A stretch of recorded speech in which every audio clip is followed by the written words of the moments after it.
आदाब, मुंसिफ टीवी में आपका इस्तकबाल है और आप देख रहे हैं मेरी वोट और मेरी सरकार। मैं हूं आपके साथ माहिरा गौहर और हमारे साथ है हमारे सहयोगी नदीम।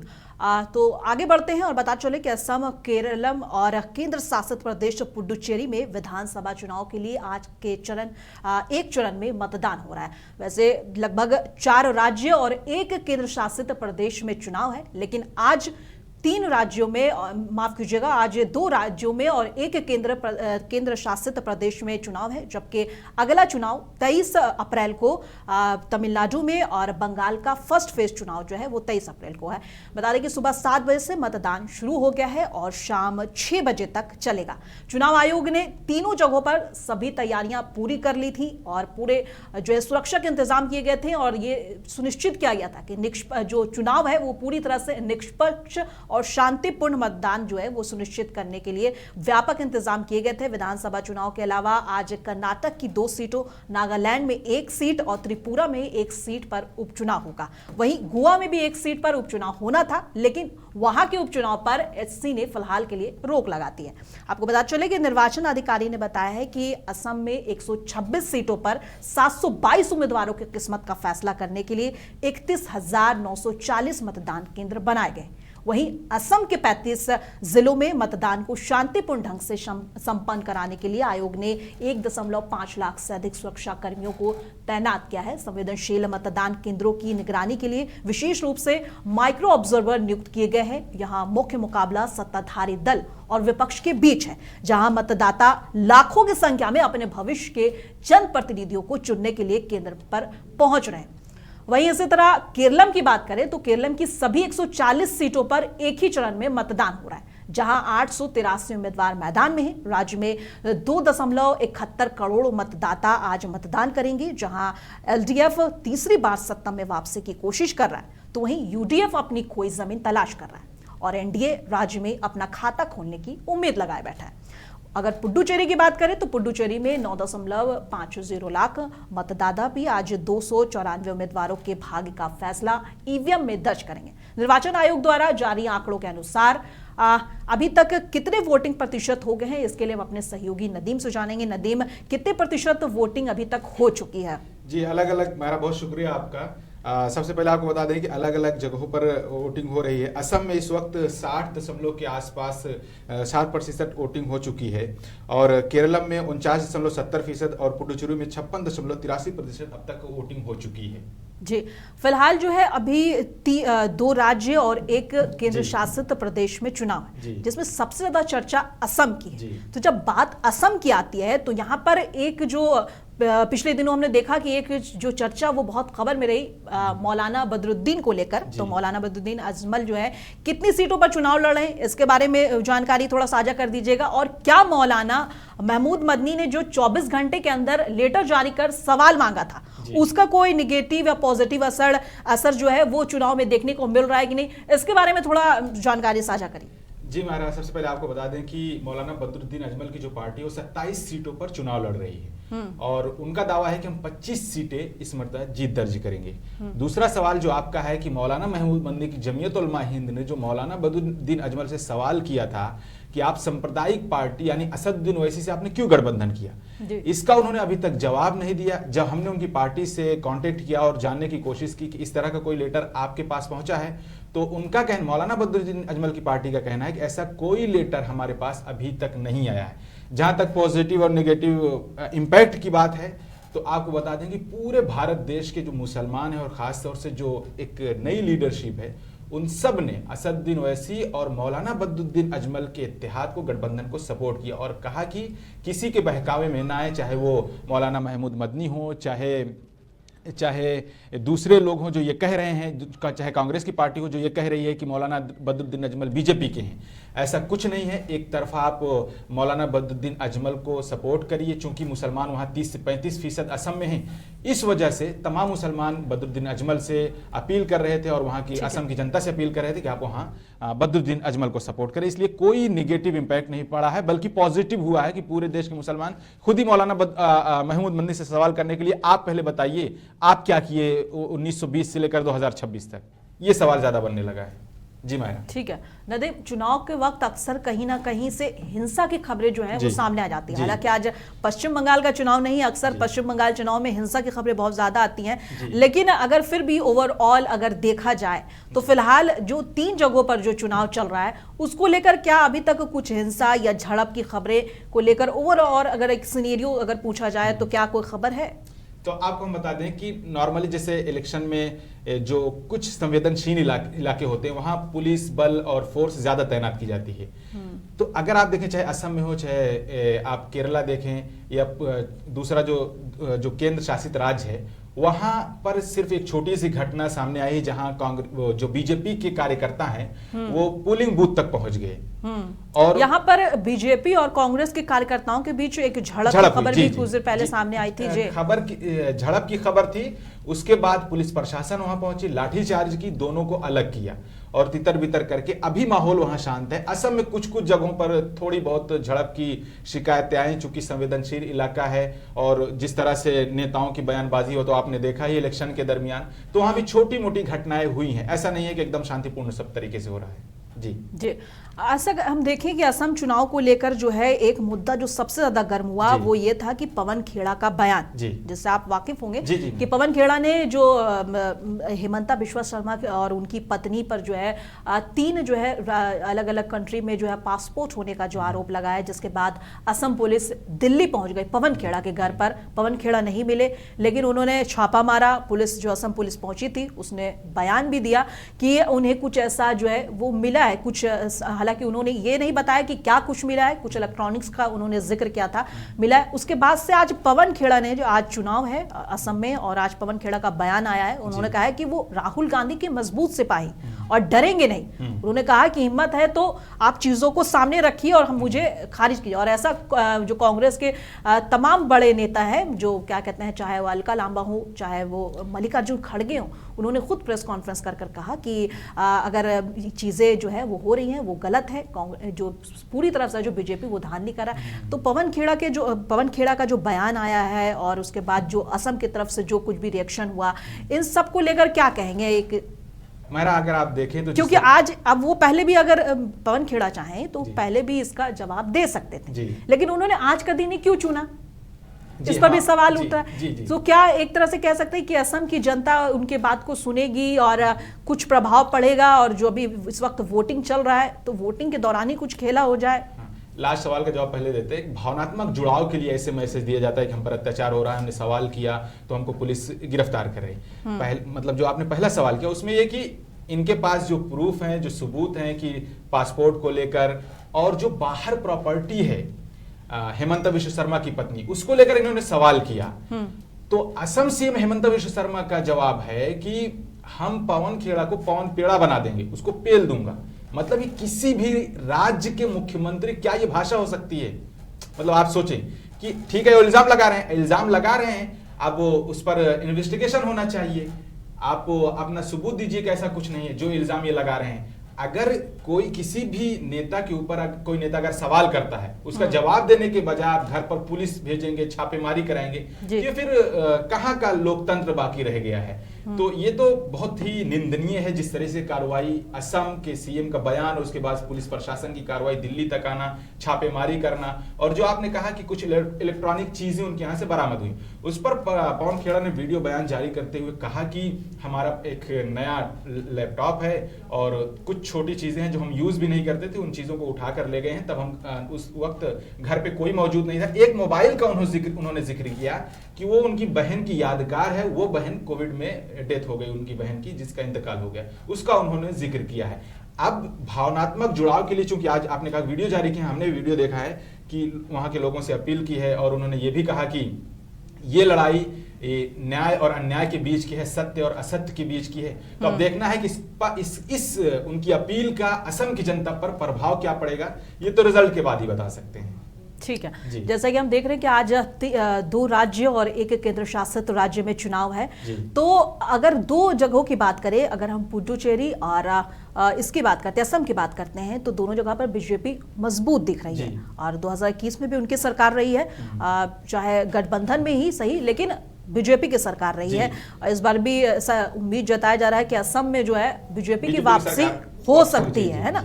तो बीजेपी की वापसी, वहीं अगर केरला की बात करें तो यहाँ जो दृश्य है वो बिल्कुल अलग है, इन दो राज्यों से जो है बिल्कुल अलग है। तो इसको लेकर एक जो है क्या लगता है कि फिर से जो है असम और पुडुचेरी में चीजें दोहराई जाएंगी, सेम रहेगी, और केरला में को जो लेकर है इस बार जो है बीजेपी काफी दांव खेल रही है और कह रही है लगातार कि इस बार तो केरला में वापसी निश्चित है। तो क्या लगता है चीजें बदलेंगी, सिनेरियो बदलेगा, किस तरह के मतदान हो रहे हैं, मुद्दा क्या रहा और किन मुद्दों को भुनाने में कौन सी पार्टी सबसे आगे रही? माहिरा, अगर आप असम बात एक एक करके, हाँ बात एक एक करके असम से शुरुआत करें तो असम में 2011 तक बीजेपी के पास सिर्फ और सिर्फ 5 विधायक रहे, सिर्फ और सिर्फ 5 विधायक। उसके बाद 2011 के बाद 2016 में, 2021 में, 2016 में बीजेपी सरकार बनाती है और वही 3 पार्टियां जो मुख्य पार्टियां हैं वो हैं कांग्रेस, बीजेपी, एआईडीयू जो मौलाना बदरुद्दीन अजमल की है। 2016 में मौलाना बदरुद्दीन अजमल और कांग्रेस की गठबंधन थी, गठबंधन के साथ वो चुनाव लड़ रहे थे, लेकिन उनको हार का सामना करना पड़ा। 2021 में भी यही हुआ। अब 2026 में चुनाव है। माहौल को भुनाने की जहां तक बात है तो जिस तरह से सांप्रदायिक बातें हुई और मुसलमानों के, चूंकि मुसलमान 30 से 35% असम में हैं, तो जो बीजेपी नेता हैं, जो उनके मंत्री हैं, जिस तरह की भाषा का इस्तेमाल किया तो आपने देखा। उसी वक्त चाहे गौरव गोगोई हो, इधर से राहुल गांधी हो, इमरान प्रताप गढ़ी हुए, सब असम जाकर उन्होंने कहा कि हम नफरत को हराना है, मोहब्बत को जिताना है और इस बार कांग्रेस की सरकार असम में बनाना है। इस तरह की बयानबाजी हुई। और जो मुद्दे की बात है कि सीएनआरसी का मुद्दा और घुसपैठियों का बहुत बड़ा मुद्दा कि ये लोग बांग्लादेश से आए हैं। घुसपैठी का जो मुद्दा है वो असम और बंगाल दोनों में लगातार जो है बीजेपी सरकार के तमाम, ये कह सकते हैं एनडीए के तमाम नेता लगातार जो है उठा रहे हैं और इसी को लेकर जो है उस पर सरकार। माहिरा, अगर आप देखें ना तो चाहे वो 2022 का यूपी का इलेक्शन हो, झारखंड इलेक्शन, उससे पहले बिहार, हर इलेक्शन में बीजेपी घुसपैठिये का मुद्दा उठाती है और उसमें बहुत हद तक वो कामयाबी भी हासिल करती है। जो मेजॉरिटी वोट है उसको ये बताने में कि ये लोग घुसपैठिये हैं, और यही अब असम में भी उठा रही है और यही बंगाल में भी उठाने की कोशिश कर रही है। चलिए ठीक है नदीम, आएंगे आपके पास। हमारे साथ हमारे 2 गेस्ट जुड़ गए हैं। पहले doctor Anil Pratap Singh, political analyst हैं, बहुत बहुत इस्तकबाल है सर आपका मुंसिफ टीवी में। और दूसरे हमारे फैज अहमद, सीनियर जर्नलिस्ट जुड़ गए हैं, आपका भी बहुत बहुत इस्तकबाल है। आप दोनों का बहुत बहुत इस्तकबाल है मुंसिफ टीवी में। हम चुनाव पर चर्चा कर रहे थे। सबसे पहले सवाल फैज साहब से। फैज साहब, 4 राज्यों और 1 केंद्र शासित राज्य में चुनाव है, जिनमें से बंगाल और तमिलनाडु में पहले चरण का चुनाव 23 अप्रैल को होना है। तो फिलहाल जो है अगर आज की सिनेरियो पर अगर बातचीत करें कि आज के 2 राज्य और 1 केंद्र शासित राज्य पर जो चुनाव है, तो इसके पूरे सिनेरियो के बारे में अब तक में क्या कहेंगे आप? जी देखिए माहिरा, सबसे पहले जिस महत्वपूर्ण मुद्दे पर हम लोग चर्चा कर रहे हैं जी, ये जो चुनाव हो रहा है, 4 राज्यों में चुनाव हो रहे हैं, ये कहीं ना कहीं ये पूरे देश की सिनेरियो को बदलने की कोशिश की जाएगी। जिस तरीके से इस पूरे चुनाव में सबसे ज्यादा जो सामने आया है, जो जिस प्रदेश को लेकर चर्चा सबसे ज्यादा, वो असम को लेकर हुआ है। बिल्कुल, असम के मुख्यमंत्री हेमंत बिस्व शर्मा की जिस तरह की बयानबाजी अभी नजदीक आपने सुना, और इसके पहले जिस तरह से वो हिंदू पॉलिटिक्स की राजनीति करते हैं, हिंदू राजनीति करते हैं और तमाम तरीके से वो वोट को पोलराइज करने की कोशिश करते हैं। बहुत सारे, अभी आपने इसके पहले भी आपने देखा कि जिस तरीके से सर्वे आया है असम को लेकर, तो असम को लेकर तो बिल्कुल भारतीय जनता पार्टी ये निश्चित है कि असम में जो है बीजेपी की सरकार नहीं जाने वाली है। उसके पीछे कई एक्सपर्ट्स भी इस बात को मानते हैं, कई उनकी अपनी राय है कि जिस तरह की पॉलिटिक्स करते हैं, जिस तरह की राजनीति करते हैं, वो हिंदू वोट को खींचने की कोशिश करते हैं और मुसलमानों के जिसके खिलाफ जिस तरह की बयानबाजी उनकी आती है, और वो बयानबाजी कहीं ना कहीं हिंदू वोट बैंक को खुश करने की एक तरफ जोर रहता है। तो ये भारतीय जनता पार्टी ये बहुत अच्छे तरीके से जानती है कि किस स्ट्रेटेजी से उन्हें चुनाव लड़ना है, कौन बात किस तरीके से बात करना है। और चुनाव के नजदीक जिस तरह से आपने, हालांकि आपकी तरफ से भी ये आप लोगों ने बताया कि जिस तरह से पवन खेड़ा को लेकर जिस तरह से उन्होंने बयान दिया, वो हालांकि एक मुख्यमंत्री पर यह बात शोभा नहीं देता है, लेकिन डिफेंसिव मोड में आगे पवन खेड़ा ने भी अपने बात को कहा उन्होंने, और ये कहा कि मुख्यमंत्री पर इस तरह की बयानबाजी शोभा नहीं देती, और हालांकि वो वहां की पुलिस से बचने की कोशिश करेंगे, लेकिन वो राहुल गांधी के जो है वो सिपाही हैं, बब्बर शेर है, वो डरने वाले नहीं है। बिल्कुल। तो इस तरह की चीजें सामने आई है। मैं भी कई दिनों से इस बात पर सोच भी रहा था और देख भी रहा था, कई एक्सपर्ट्स से हमारी भी चर्चा हुई, बातचीत हुई है। तो असम को लेकर जो बात निकल कर आ रही है, वो तकरीबन जो डिफरेंसेस है 46% जो है वोट बैंक जो है वो एनडीए भारतीय जनता पार्टी का है, और वहीं 36% तकरीबन कांग्रेस का वोट बैंक है। तो 10% का जो डिफरेंसेस है वो डिफरेंसेस काफी मायने रखता है कि किस तरीके से असम में चुनाव बदल जाएगा। और ये तमाम चीजें हम लोगों को देखने में आ रही है। हालांकि अभी पश्चिम बंगाल में वोट इलेक्शन में 23 तारीख को होना है, लेकिन आप एक बहुत महत्वपूर्ण आपको बताने जा रहा हूं बात, हमारे दर्शक भी समझ ले कि जिस तरह से ये पश्चिम बंगाल की दीदी जो है वो किस तरह से अपना चुनाव प्रचार की और एनआरसी लेकर और सीए लेकर कई मुद्दे पर उन्होंने अपनी बात रखी। और जब ममता बनर्जी जो है, आप ये सब मान लीजिए, जब एक एग्जांपल देना चाहूंगा कि जिस तरह से वीरेंद्र सहवाग अगर डिफेंसिव मोड में खेलने लगे तो आपको समझना पड़ेगा कि वो क्रिकेट मैच किस दिशा में जा रहा है। वही ममता बनर्जी जो है अब वो डिफेंसिव मोड में है। पहले वो बहुत आक्रामक रहती थी, अपने खुलकर लड़ना और अपनी बात को बहुत मजबूती से रखना, लेकिन अब आप जो है वहां पर अब पश्चिम बंगाल की स्थिति वो है कि वो थोड़ी डिफेंसिव मोड में है।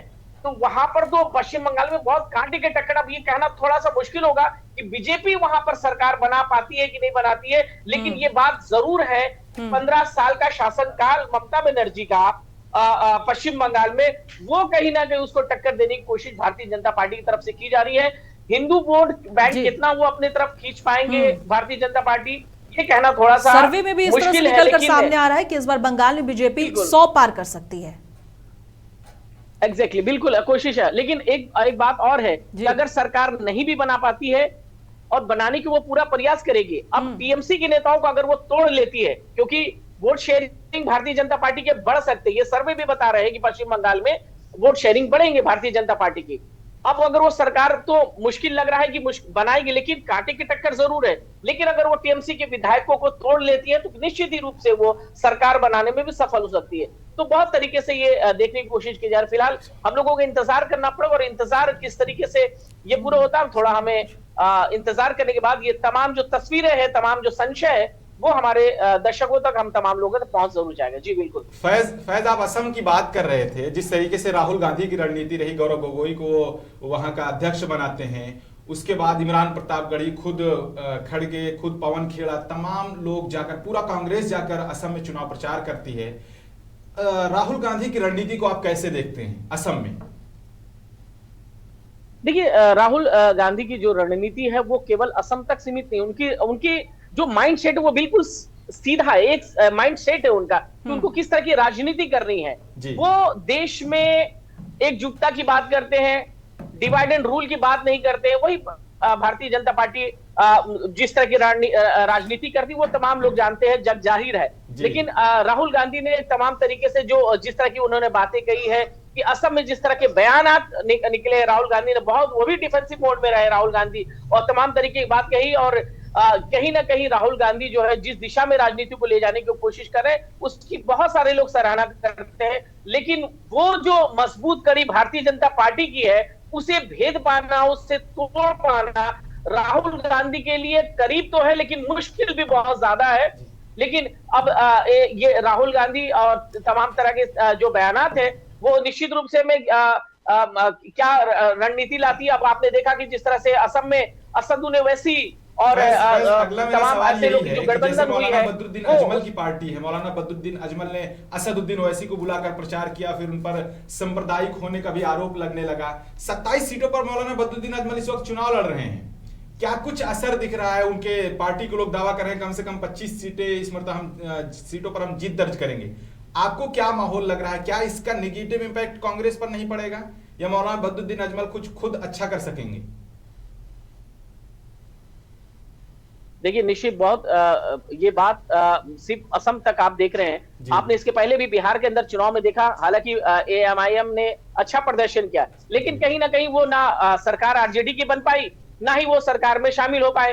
तो बिहार के अंदर आपने देखा कि इस तरह से असदुद्दीन ओवैसी बहुत ही काबिल नेता है, बहुत अच्छी बात करते हैं। बदरुद्दीन अजमल जी भी जो है मुस्लिम वोट बैंक को अपने खाते में लाने की कोशिश करते हैं। सेम वही पैटर्न पे चलते जो असदुद्दीन ओवैसी की राजनीति है, करीब करीब अजमल बदरुद्दीन की भी वही राजनीति है, उसी पैटर्न को चलने का प्रयास करते हैं और उसी तरह की राजनीति करते हैं। मुस्लिम वोट का ध्रुवीकरण करने में कहीं ना कहीं वो कामयाब हो जाएंगे, लेकिन कांग्रेस की भी वहां पर वोट बैंक मुस्लिम वोट ये जानती है कि अगर असम से जो है भारतीय पार्टी को जी चलिए, केवल बदरुद्दीन अजमल के चुनाव लड़ने से और उनके ध्रुवीकरण से वहां पर सरकार नहीं बदल पाएगी, बल्कि कांग्रेस का सहारा रहना बहुत जरूरी है, बहुत डिफेंसिव मोड में। जी जी, जिस तरीके से बदरुद्दीन अजमल और कांग्रेस पार्टी 2016 में गठबंधन करके सरकार चुनाव लड़ते हैं, लेकिन इसकी 21 के बाद फिर 26 में फिर अलग हो जाते हैं, इसका क्या रीजन रहा? अगर एक साथ लड़ते तो क्या वो सरकार नहीं बना सकते थे? निश्चित ही अगर वो एक साथ लड़ने की कोशिश करता, और ये बिल्कुल लोगों के समझ से परे होता है कि जब चुनाव आता है तो वो साथ होते क्यों नहीं है। बहुत सारे मुस्लिम वोट बैंक इस बात के इंतजार करते हैं कि क्या बदरुद्दीन अजमल, असदुद्दीन ओवैसी, कांग्रेस ये एक साथ मिलकर अगर चुनाव लड़ेंगे तो एक भारतीय जनता पार्टी को कड़ी टक्कर दिया जा सकता है। लेकिन आखिर किस वजह से, किस स्ट्रेटेजी के तहत वो चुनाव नहीं लड़ते? हो सकता है कि वो असदुद्दीन ओवैसी और बदरुद्दीन अजमल को जो है एक बड़े नेता के तौर पे, हालांकि वो बड़े नेता है, लेकिन राजनीति में एक बड़ा पद देने, एक बड़ा कद बनाने की कोशिश नहीं करना चाहते हैं, इसलिए वो अकेले चुनाव लड़ना चाहते हैं। वहीं कई बार ये रहा कि बिहार के अंदर जब चुनाव हुआ तो आरजेडी से भी असदुद्दीन ओवैसी ने कहा कि आप हमें पार्टी में शामिल करिए, लेकिन आरजेडी की तरफ से पार्टी में शामिल नहीं किया गया और इसका खामियाजा आरजेडी को भी भुगतना पड़ा। और यही तस्वीर जो है अब असम के अंदर भी देखने को मिल रही है। असम में वो देखिए, आपने देखा कि जिस तरह से उन्होंने रैलियां किया असदुद्दीन ओवैसी, बदरुद्दीन अजमल के साथ, आपने देखा कि मुस्लिम वोट बैंक किस लेवल पे जमावड़ा था, तमाम लोगों ने उत्साहवर्धन देखने को मिला और कहीं ना कहीं तस्वीरों से ही लग रहा था कि वोट बैंक में बड़ा बदलाव आएगा। लेकिन अब चुनाव नजदीक जैसे जैसे आ रहा है, जो लोग वहां के लोकल लोग हैं उनसे भी हमारी बातचीत हुई है और साफ जाहिर है कि कहीं ना कहीं जो आरोप असदुद्दीन ओवैसी पे लगता है वही आरोप बदरुद्दीन अजमल पर लगता हुआ नजर आ रहा है कि वो वोट को ध्रुवीकरण करके बांट देंगे और कहीं ना कहीं भारतीय जनता पार्टी वहां सरकार बनाने में कामयाब रहेगी और भारतीय जनता पार्टी भी पूरी तरह से निश्चित है कि असम में वो सरकार बनाएगी। फैज साहब आएंगे आपके पास, हमारे साथ अनिल प्रताप सिंह भी जुड़े हुए हैं। सर, ये सवाल आपसे है कि देश के 3 अहम क्षेत्रों में असम, केरला और पुडुचेरी में इस वक्त चुनाव चल रहे हैं, तो चुनाव में आज मतदान को लेकर अच्छा मैं कह सकते हैं कि उत्साह देखने को मिला। शुरुआती रुझान के मुताबिक असम में करीब 55 से 65% तक वोटिंग दर्ज की गई है। तो हम अभी पर्सनली एक एक कैंडिडेट को लेकर चर्चा कर रहे थे, तो अगर असम की बात होती है तो हमें इसका भी चर्चा, हेमंता बिश्वा शर्मा का चर्चा करना भी बनता है। आप उनकी पॉलिटिक्स को किस तरह देखते हैं कि पहले कांग्रेस में थे, फिर बीजेपी में आते हैं और उनका पूरा रंग रूप पूरी तरह से बदल जाता है, और अब वही कांग्रेस के हेमंता बिश्वा शर्मा बीजेपी के इतने बड़े चेहरे हो गए हैं कि कांग्रेस को ही टक्कर दे रहे हैं, और इस वक्त एक बार फिर से जो है लग रहा है कि वो चुनाव जो है वो जीत के एक बार फिर से मुख्यमंत्री असम के बनने को पूरी तरह से तैयार है। तो उनकी, हेमंता बिश्वा शर्मा की पॉलिटिक्स को किस तरह देखते हैं? माहिरा जी, ये सिर्फ हेमंता शर्मा के पॉलिटिक्स की बात नहीं है जी। जो सारी बात हम देख रहे हैं, जो सबसे खास बात आज के वोटिंग में दिखाई दी अक्रॉस द डे, उसमें यह दिखाई दिया कि जो टर्नआउट है, वोटर्स का टर्नआउट है, वो 3 के तीनों स्टेट्स में काफी अच्छा देखने को मिला। खासतौर पर अगर असम की जहां की आप बात कर रही हैं मायरा जी, 76% वोट का टर्नआउट अभी थोड़ी देर पहले तक का रहा, अभी तो 5 बजे तक वोट होने ही हुआ है। इसके अलावा जो केरला है वहां भी रिकॉर्ड वोट पड़े हैं, करीब 63% से ज्यादा वोट पड़ चुके हैं। और पांडिचेरी तो दोपहर तक में अचानक से काफी वृद्धि हुई, वहां पे 72% का वोटिंग का टर्नआउट रहा। तो ओवरऑल जो वोट का ये टर्नआउट होना हुआ है, ये हर एक स्टेट में जहां कहीं भी आज इलेक्शंस हो रहे हैं, जहां कहीं भी आज पोलिंग्स हो रही हैं, उन जगहों पे वो देखने को मिल रहा है। हेमंता बिश्वा शर्मा जी के बारे में जहां तक बात है, वो जैसा कि फैज अभी बात कर रहे थे कि वो हिंदू वोटरों के पोलराइजेशन की खासतौर पे बात करते हैं, और जब से वो इस तरफ का पल्ला पकड़ा है, उन्होंने भारतीय जनता पार्टी का दामन पकड़ा है, तब से उनके अंदर एक ट्रांसफॉर्मेटिव चेंज दिखाई दिया, उनकी ओवरऑल पर्सनालिटी में ट्रांसफॉर्मेटिव चेंज दिखाई दिया। जो भी उनके वक्तव्य आते हैं, कभी कभी इस तरह के वक्तव्य आ जाते हैं जिसको एक संविधान के दायरे में देख पाना मुश्किल हो जाता है, ऐसे शब्दावलियों का प्रयोग कर बैठना। तो वो कहीं ना कहीं एक खास तौर पे जो पोलराइजेशन का मसला है, जिस पोलराइजेशन के तहत वोट्स ग्रैब करने की जो भारतीय जनता पार्टी की राजनीति चलती रही है, वो सबसे खास उनको एक वो हुनर आ चुका हुआ है, ऐसा हम कह सकते हैं मायरा जी, उन्हें वो हुनर आ चुका है कि वोट को कैसे पोलराइज करके अपने पाले में उस तरीके से डाले जा सकते हैं। और वहीं अगर हम लोग बात करें तो केरला में, अगर हम बात करें तो केरला में जो यूपीए और एनडीए की साफ सीधी सी टक्कर दिखाई देती है। असम, जो आपने बात कही, असम में ये हैट्रिक मारने की कोशिश में है, और जैसा कि फैज अभी एनालिसिस कर रहे थे, उस एनालिसिस के तहत वो चीजें दिखाई दे रही हैं। वोटिंग का टर्नओवर भी अच्छा खासा टर्नओवर भी दिखाई दे रहा है।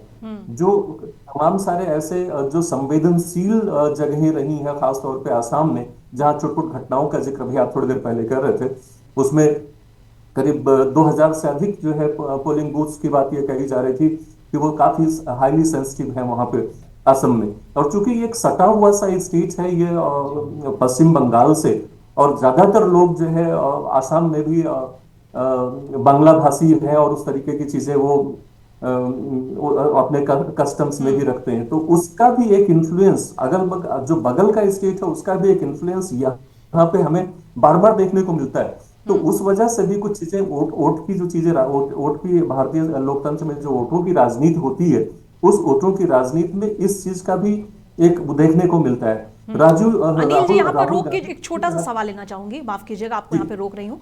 छोटा सा सवाल ये कि इस वक्त जो चुनाव चल रहे हैं 4 राज्य और एक केंद्र शासित प्रदेश में, इनमें से बंगाल और इसमें असम में जो है बीजेपी ने जो है वो घुसपैठी का मुद्दा बहुत ही मजबूती से उठाया। अगर हम पिछले जो लास्ट चुनाव हुए बिहार के चुनाव, उसमें भी देखें तो उसमें भी बीजेपी ने सीमांचल के एरियाज में जो है वो घुसपैठियों का मुद्दा बहुत उठा रखा था, लेकिन वहां उनको कोई फायदा नहीं मिला, क्योंकि हमने देखा है कि सीमांचल एरिया का रिजल्ट किस तरह रहा है। तो क्या लगता है कि बंगाल और असम में इसका कितना असर पड़ेगा? इसका असर हो ना हो, लेकिन आपने देखा होगा कि ये शुरू से जो भारतीय जनता पार्टी के कई नेताओं की जो अगर हम बात करें तो शुरू से इस घुसपैठिए के मुद्दों को उठाया जाता रहा है, और जब वो उठाया जाता रहा है उन्हें और समय की आवश्यकता मांगते रहे कि हमें इस बार अगर दे दीजिए तो हम फिर आगे ऐसा करेंगे, इस बार हमें वोट कर दीजिए तो हम आगे ऐसा करेंगे। जस्टिस फॉर ऑल की बात अभी अमित शाह जी कर रहे थे केरला में 4 रोज पहले, जब वहां अपना उनकी एक पब्लिक गैदरिंग थी, तो जस्टिस फॉर ऑल की बात कर रहे थे वो।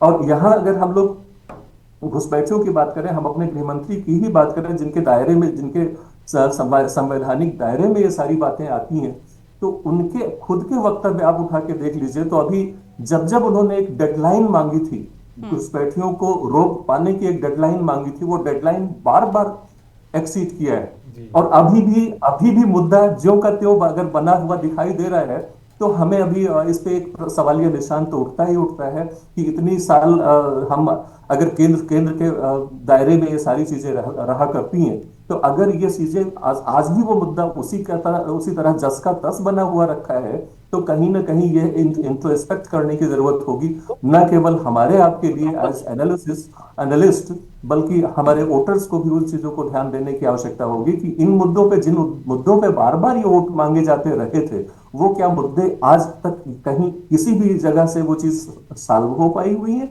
अगर नहीं हो पाई है तो हमारे पास दूसरा ऑप्शन क्या है, क्या हम और तरीका अपना सकते हैं? अब अभी आज अगर आप बात करें तो करीब 10,899 अगर मैं समझ रहा हूं तो 10,899 उम्मीदवार आज कंटेस्ट कर रहे हैं। तो उम्मीदवारों की एक लंबी फेहरिस्त है, उस लंबी फेहरिस्त में ऐसे तमाम सारे लोग हैं जो सीधे सीधे उन मुद्दों को टैकल करते हुए फील्ड में दिखाई दिए। और अगर ऐसी चीजों को हम उस समय वोट देते समय वोटर्स के जहन में वो चीजें रहती हैं, तो वो जाहिर सी बात है अच्छा मैंडेट होगा और किसी अच्छे कैंडिडेट का चुनाव होगा। अल्टीमेटली जो गवर्नमेंट बनेगी वो गवर्नमेंट उन मुद्दों को संभाल पाने में सक्षम हो पाएगी। तो वो माहिरा ने जिस तरीके से आपसे सवाल किया, क्या घुसपैठिया सच में मुद्दा है, ये आपसे जानना चाहिए।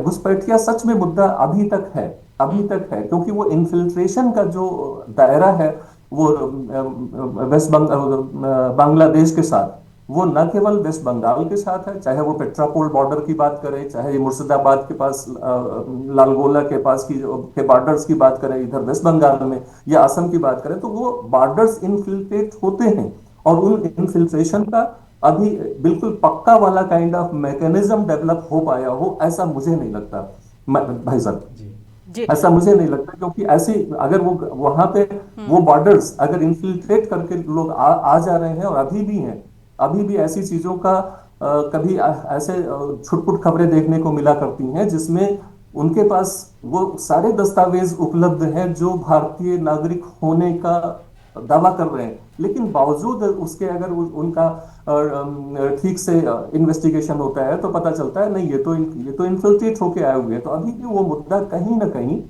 बरकरार है हमारे अगर ये मुद्दा है तो इसकी जिम्मेदारी किस पर आती है? फेलियर किसका है? केंद्र सरकार या राज्य सरकार का? ये दोनों का, क्योंकि राज्य सरकार मुख्य रूप से तो जो है जो केंद्रीय सरकार है, खासतौर पर गृह मंत्रालय के सीधे सीधे दायरे में ये आती हैं चीजें कि जहां पे हम इन चीजों को अगर वो सरकार किसी की भी हो, यहाँ हम अगर सरकार की बात करें कि हम न किसी तृणमूल कांग्रेस की बात करें या कि जो है बीजेपी की बात करें या कांग्रेस की बात करें, सरकार किसी की भी हो, लेकिन ये दायरा जाहिर तौर पे केंद्रीय सरकार के उसमें है और केंद्रीय सरकार को ये पूरा अधिकार है कि उन चीजों पे वो हर उस सरकार से काम ले सकें, चाहे किसी की भी हो, चाहे उनकी हो ना हो, उनके पार्टी की हो ना हो, तो वो चीज उनके दायरे में है और उस दायरे में कहीं ना कहीं अभी तक वो चीजें नाकाम होती हुई दिख रही है। अनिल जी, घुसपैठिए का जिक्र चल रहा है, घुसपैठिए पर बयानबाजी भी बहुत हुई। ममता बनर्जी ने एक बयान दिया, उन्होंने कहा कि मुख्यमंत्री माफ कीजिएगा प्रधानमंत्री नरेंद्र मोदी जो है वो घुसपैठिए के वोट से जो है वो प्रधानमंत्री बने। ये जो है उनका बयान है, इससे माना जा रहा है कि उन्होंने घुसपैठिए के मुद्दे पर वापस बीजेपी को घेर लिया। और फिर कई बार टीएमसी नेताओं की तरफ से यह भी कहा गया कि लोकसभा के टाइम पे आपको उसी घुसपैठिए के वोट से प्रधानमंत्री बनना था, और जब विधानसभा का चुनाव आया उस टाइम घुसपैठिए का मुद्दा। जो ममता बनर्जी का जो बैक टू बैक एक के बाद एक जो कहते हैं ना कि नहले पे दहला जो उनका देना होता है, और इसी से जो है लगातार वो जो है एक के बाद एक सत्ता पे वापसी भी करती जा रही है, तो उनका जो चार्म है वो कम नहीं हुआ है। हालांकि मुद्दे हैं, बेशक बंगाल में मुद्दे हैं जो कि इस वक्त भ्रष्टाचार के मुद्दे हैं जो काफी बड़े हैं, और जो हिंसा के मुद्दे हैं वो भी बड़े हैं। बंगाल में ये चीजें निकल के आती हैं, लेकिन ये भी देखा जाता है कि जिसकी सरकार होती है बंगाल में उसका जो है वो हावी होता है। लेकिन जो ममता बनर्जी जो बैक टू बैक लगातार जो बीजेपी को वो पटकनी कहते हैं ना, पटकनी जो देती हैं, इसके पर क्या कहना चाहेंगे? वो चीजें ऐसी जस की तस बनी हुई रह गई हुई है, वो चीजें जस की तस बनी रह चुकी हुई है। और खासतौर पर जो आइडियोलॉजी होती है अलग अलग पॉलिटिकल पार्टीज की, उस आइडियोलॉजी में उनकी चीजें एक जगह से दूसरी जगह प्रस्तापित होती रहती है, और उसका कारण यह बनता है कि कभी यही चीज उस चीज किसी एक खास को उलाहना दे रहे होते हैं और घूम के वही मतलब इधर प्रहार होने लगता है। तो ऐसा होना एक स्वाभाविक सी नेचुरल सी प्रक्रिया हमें दिखती है जो हर कोई पॉलिटिकल पार्टी एक दूसरे के खिलाफ करती है। मायरा जी, अनिल जी, थोड़ा केरला का भी जिक्र कर लेते हैं। क्या लगता है केरला में बीजेपी का खाता खुलेगा इस बार, या चीजें जस की तस रहेंगी? क्योंकि इस वक्त जो हम तीन जगहों का जिक्र कर रहे हैं, जिनमें से पुडुचेरी और असम, इन दोनों में तो ऑलरेडी बीजेपी की सरकार बनी हुई है, और लेकिन केरला का जो मामला है थोड़ा अलग है और हमेशा से अलग ही रहा है। तो इस बार क्या लगता है कि खाता खुलेगा? इसमें जो अभी माहिरा जी चीजें दिखाई दे रही हैं, जो एग्जिट पोल का भी जो कहीं मसला आया हुआ है, उसमें जो चीजें दिखाई दे रही हैं, उसमें यह साफ दिखता है कि जो सीधी टक्कर है वो यूपीए और एनडीए के दरमियान ही है। तो जो सीधी टक्कर का अगर है और वोटिंग का परसेंटेज भी काफी बढ़ा हुआ है, तो अभी इस मोमेंट पे कुछ कह पाना मुश्किल होगा माहिरा जी। मुझे लगता है कि हमें 4 मई का इंतजार करना होगा। चलिए ठीक है, नदीम आपसे कुछ पूछना चाहते जी। मेरा सवाल आपसे ये है कि जिस तरीके से माहिरा ने कहा कि पुडुचेरी और असम में ऑलरेडी बीजेपी की सरकार है, और वहाँ जो अभी आ रहा है रिजल्ट, जो भी अभी इलेक्शन चल रहा है, जो भी वोटिंग परसेंटेज चल रहे हैं, केरला में दोबारा से कांग्रेस की सरकार बनेगी। लेकिन अगर असम की बात करें, जिस तरीके से पूरी कांग्रेस और इधर पवन खेड़ा, चाहे राहुल गांधी, चाहे जो उनके अध्यक्ष हैं वो पूरे के पूरे असम में पार्टी असम में आकर डेरा डालकर बैठे थे और ये कह रहे थे कि असम में इस मरतबा सरकार बदलनी है, इमरान प्रतापगढ़ी सब। तो इसका क्या इम्पैक्ट पड़ेगा? कांग्रेस की सीटें ज्यादा बढ़ेंगी या कांग्रेस भी सत्ता में आ सकती है असम में? अभी अभी वर्तमान स्थितियों को देख करके तो ऐसा नहीं लगता कि उसका कांग्रेस की वापसी आसान होगी। कांग्रेस की वापसी आसान नहीं होगी। हालांकि लोगों ने प्रयास काफी कुछ किया है और वो प्रयास बड़े जायज प्रयास दिखाई दिए हैं कहीं ना कहीं। और उन प्रयासों के बावजूद चूंकि केंद्र में सत्ता भारतीय जनता पार्टी की है और खासतौर पे जो हेमंत बिस्वा शर्मा है, इनके जो वोट पोलराइजेशन की, जैसा मैंने अभी पहले कहा कि उनको एक अलग से ही आ गया हुआ है एक हुनर, उस हुनर के चलते भी और ये पॉलिटिकल मास जहां से जो वोटिंग होती है, मैं आपको खासतौर पे बता दूं कि जो असम हुआ या जो वेस्ट बंगाल जो अभी 23 तारीख और 29 तारीख में जहां इलेक्शंस होते हैं, ये सब यहाँ जो मैक्सिमम वोटिंग आती है वो रूरल एरियाज की आती है। और रूरल मासेस आज भी रूरल मासेस उतने तमाम सारे ऐसे डिसीजंस, बहुत ही क्रिटिकल जो डिसीजंस होते हैं पॉलिटिकल मैंडेट इस तरीके से इलेक्शन वोटिंग राइट्स का यूज करके देने के लिए, आज भी उतना सीरियस दिखते नहीं है। जो मैक्सिमम वोट का परसेंटाइल आता है, वोटिंग का परसेंटाइल आता है, वो रूरल मासेस से आता है।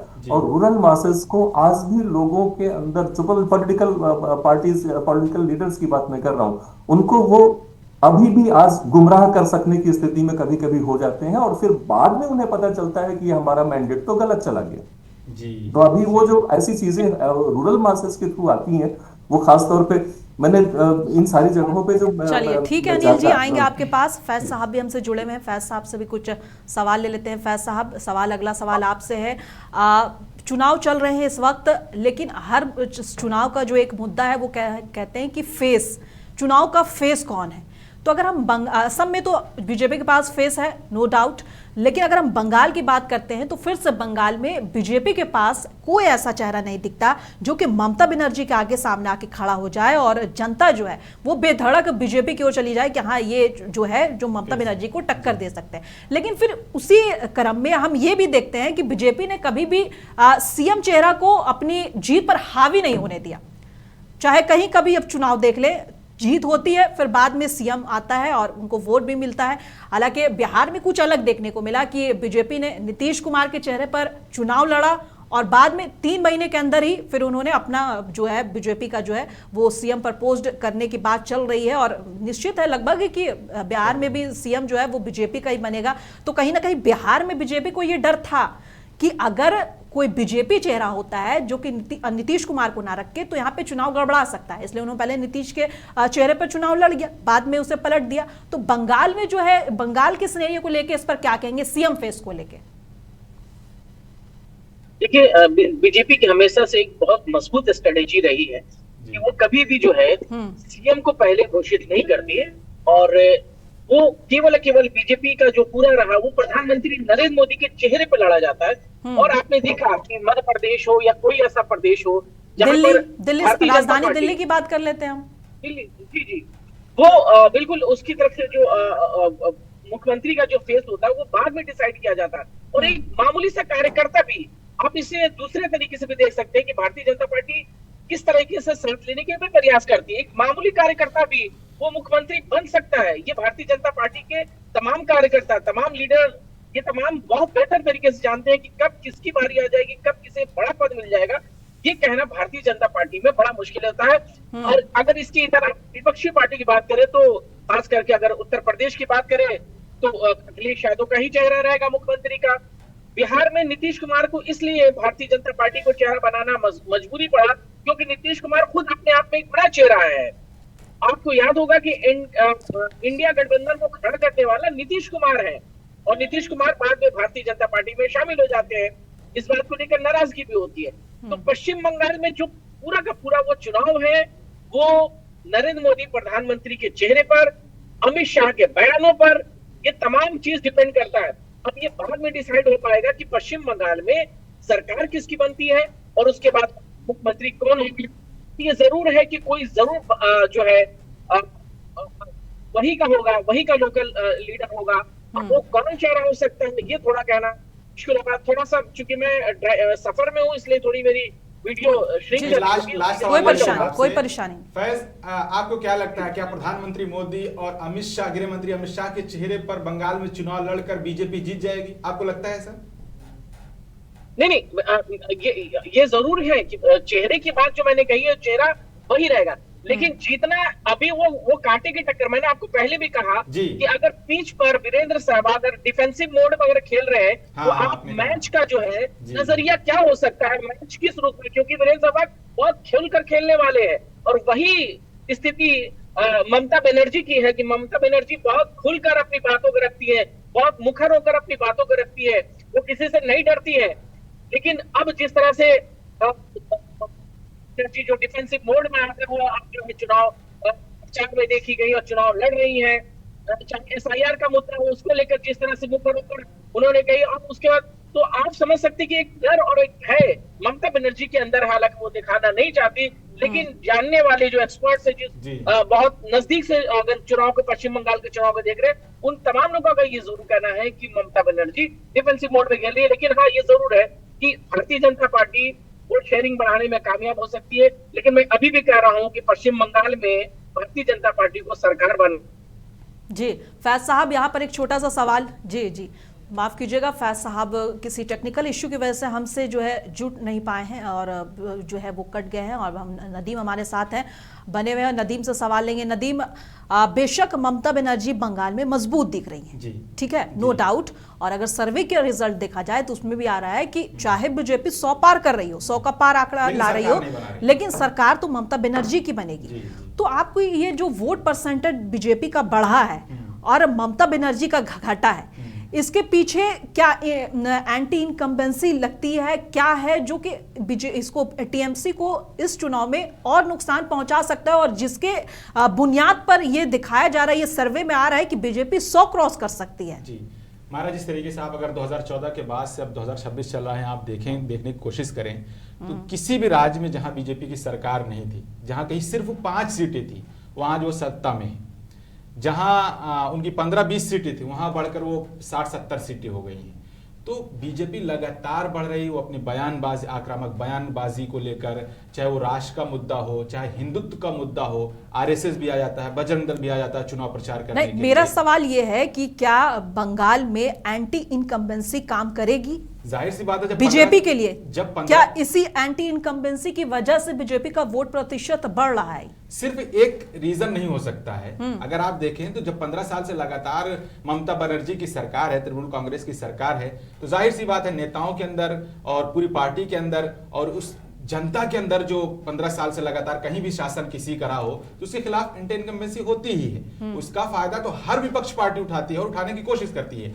अब मैनेज ममता बनर्जी कितना अच्छा कर सकती हैं अपने नेताओं को लेकर, जनता को लुभाने को लेकर, अपने मुद्दों को लेकर, जैसा कि फैज ने कहा कि वो अटैक नहीं डिफेंस होकर डिफेंसिव खेलने लगी हैं। तो अब क्या वो अटैक के मोड में खेलेंगी और डिफेंसिव नहीं होंगी, जनता को लुभा पाएंगी, तो जो एंटी इनकम्बेंसी वो खत्म हो जाएगी। इससे पहले जैसे इलेक्शन में हुआ, अगर एंटी इनकम्बेंसी बरकरार रही उनके नेताओं में और जनता में, और एक धुलमुलाहट रही, साफ क्लियर कुछ नहीं हो पाया, तो बीजेपी जाहिर सी बात है 100 सीटों का आंकड़ा आ रहा है, वो ज्यादा भी हो सकता है। चलिए ठीक है, अभी थोड़ा अपडेट दे लेते हैं और चुनाव से जुड़े अपडेट आपको बता देते हैं कि देश के 3 अहम 2 राज्य और 1 केंद्र शासित प्रदेश में इस वक्त आज चुनाव था, माफ कीजिएगा, अभी वक्त हो चला है 5:17 लगभग, चुनाव का वक्त खत्म हो चुका है, और जिसमें असम, केरलम और पुडुचेरी शामिल थे। और आज मतदान को लेकर अच्छा उत्साह देखने को मिला। शुरुआती रुझान के मुताबिक असम में करीब 55 से 65% तक वोटिंग दर्ज की गई, जबकि केरलम में हमेशा की तरह हाई वोटिंग ट्रेड जारी रहा और यहां भी 65 से 75% तक मतदान की खबर है। और बात अगर पुडुचेरी की करें तो पुडुचेरी में मतदाताओं ने बढ़ चढ़कर हिस्सा लिया और यहां भी लगभग 60% के आसपास वोटिंग रिकॉर्ड की गई है। मतलब देखा जाए तो एक तरह से दोनों राज्यों में और एक केंद्र शासित प्रदेशों में सब जगह अच्छी खासी जो है वो वोटिंग हुई है। अगर राज्यवार माहौल की बात करें तो असम में इस बार चुनाव काफी दिलचस्प हो गया है ना। यहाँ विकास, बाढ़ की समस्या, एनआरसी और सीए जैसे मुद्दे प्रमुख बने हुए, खासकर युवाओं और ग्रामीण वोटर्स में इन मुद्दों को लेकर काफी चर्चा है। और मीडिया जगत में भी इसको लेकर एक बहुत ये चर्चा का विषय रहा। घुसपैठ CNRC और घुसपैठियों को अगर जोड़ दे तो ये एक असम का बहुत बड़ा मुद्दा रहा। और कई ऐसे आप ही सवाल कर लेते हैं, क्या ये मुद्दा जमीनी स्तर पर रहा? लोग क्या इस पर वोट करेंगे? इन मुद्दों पर NRC, CA और घुसपैठ, ये जिस तरीके से मस्जिद को तोड़ा गया, मुसलमानों को, मज़ारों को, उनकी जमीनों को छीन लिया गया। हेमंत बिश्व शर्मा ऑलरेडी कह रहे हैं कि हम मियां मुसलमान को खत्म कर देंगे। क्या ये सारे मुद्दे रहेंगे? देखिए, इस पूरे प्रकरण में जो है सबसे ज्यादा असम से ऐसी चीजें निकल कर आई। नो डाउट कि जो चुनाव है वो 4 राज्य और 1 केंद्र शासित राज्य था, लेकिन चर्चा अगर सबसे ज्यादा हुई तो वो बंगाल और असम की थी। क्यों?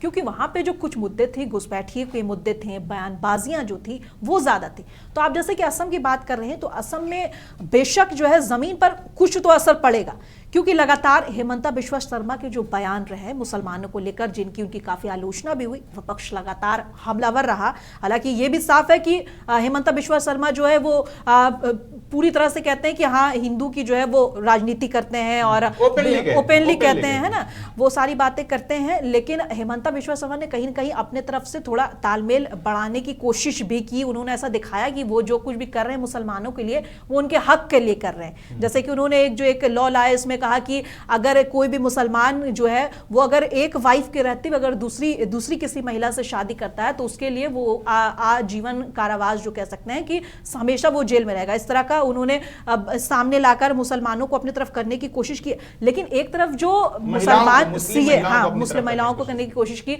हालांकि एक तरफ अगर हम देखें कि जो CNRC का मुद्दा है वो बहुत ज्यादा, खबर ये भी आई कि जो है असम में जो है एक को जिसको बांग्लादेशी बोल के निकाल दिया गया देश से, फिर बाद में वो वहीं की निकली, है ना। ये खबर भी बहुत कई खबरें ऐसी आई, तो इससे थोड़ा नेगेटिव इंपैक्ट भी गया। लेकिन वही हम कह सकते हैं कि हेमंता बिश्व शर्मा की जो राजनीति है वो साफ है, खुलकर बोलते हैं, साफ करते हैं। और पिछले बार भी उनकी सरकार रही है और इस बार भी उम्मीद जताई जा रही है कि सरकार की वापसी हो सकती है। हालांकि हम पूरी तरह से नहीं कह सकते हैं कि जो है इसका विपक्ष का पत्ता साफ हो जाएगा, लेकिन चीजें हो सकती हैं। खैर नदीम, और हम थोड़ा अपडेट दे देते हैं चुनाव को लेकर कि केरल में परंपरागत रूप से लेफ्ट डेमोक्रेटिक फ्रंट और यूनाइटेड डेमोक्रेटिक फ्रंट के बीच सीधा मुकाबला रहता है और इस बार भी वही तस्वीर दिख रही है। यहाँ स्वास्थ्य, शिक्षा, बेरोजगारी और वेलफेयर स्कीम्स बड़े चुनावी मुद्दे हैं। अगर बात पुडुचेरी की करें तो पुडुचेरी में राजनीतिक समीकरण थोड़े अलग है। यहाँ स्थानीय नेतृत्व, गठबंधन की राजनीति और केंद्र राज्य संबंध अहम भूमिका निभा रहे हैं। तो कुल मिलाकर ये जो है अभी तक का जो है पूरा दृश्य था। और बता दें कि अब अगर मुख्य मुद्दों को थोड़ा विस्तार में समझें तो महंगाई और बेरोजगारी हर राज्य में कॉमन फैक्टर बनकर उभरे हैं। असम में बाढ़ और इंफ्रास्ट्रक्चर की स्थिति लोगों के लिए बड़ी चिंता हुई है।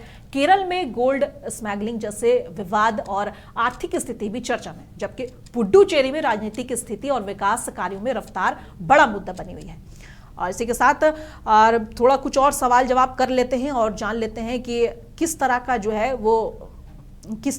आगे चल के जो है वो रिजल्ट आ सकता है। फिलहाल तो आज चुनाव है, पहला चरण है। दूसरे चरण में तमिलनाडु 23 मई को, बंगाल में चुनाव है। बंगाल का चुनाव का जो दिन होगा वो दिलचस्प होगा, क्योंकि बंगाल में अक्सर चुनाव के दिन ही हिंसा भड़क जाती है ना। तो इस तरह की चीजें सामने आती हैं। अच्छा, जब हम बंगाल चुनाव की बात करते हैं तो हिंसा की बात बहुत ज्यादा सामने आती है। नदीम, क्या कहेंगे आप, हिंसा, बंगाल और हिंसा ये आपस में इतने ज्यादा क्यों जुड़े हुए हैं? क्यों बंगाल में हिंसा का मुद्दा बार बार सामने आ जाता है? हमारा सिर्फ बंगाल ही नहीं, आप यूपी का देखें, उत्तर प्रदेश का देखें, बिहार का देखें, असम का देखें और बंगाल का देखें, तो आप अगर थोड़ा एनालिसिस करेंगे पूरे देश के लेवल पे, तो जो साउथ का मुद्दा रहता है वो एकदम अलग रहता है। आप नॉर्थ में आएंगे, उसके बाद आपको यूपी आएंगे, तो वहाँ धर्म, जाति, आतंकवाद, राष्ट्रवाद, ये सारे मुद्दे बन जाते हैं। बंगाल चले जाएं, घुसपैठिया, बांग्लादेशी, वो हमारा हक खा ले रहे हैं, भैंस, इन सब का मुद्दा आ जाता है। अभी तो अमित शाह ने भैंस और गाय देने का वादा कर दिया। तो अगर आप देखेंगे जो नॉर्थ के रीजन के लोग हैं, यहाँ के लोग हैं, उनमें जातिवाद बहुत ज्यादा है। जातिवाद पर भी हिंसा होती है। ये तो बेशक है कि यूपी और बिहार की राजनीति जाति पर ही चलती है। और असम, बंगाल की भी वही है। और चूंकि बंगाल में मुसलमान 30% के आसपास है, तो उधर से भी कट्टरवाद का भाषा चलता है, इधर से भी चलती है। तो वो जो जिस तरह के नेता बयानबाजी करते हैं, फिर उसका एक्शन का रिएक्शन आता है, बहुत कुछ छिपाने की कोशिश की जाती है, लेकिन उसके बाद भी थोड़े थोड़े मुद्दों पर हिंसा भड़क जाती है, जैसा कि आप हमेशा देखती हैं। तो यही बात जो है, यही पॉइंट रखने का मेरा मुद्दा यही था, मकसद यही था कि क्या यही हिंसा जो है ये ममता बनर्जी की सरकार को हिला सकती है?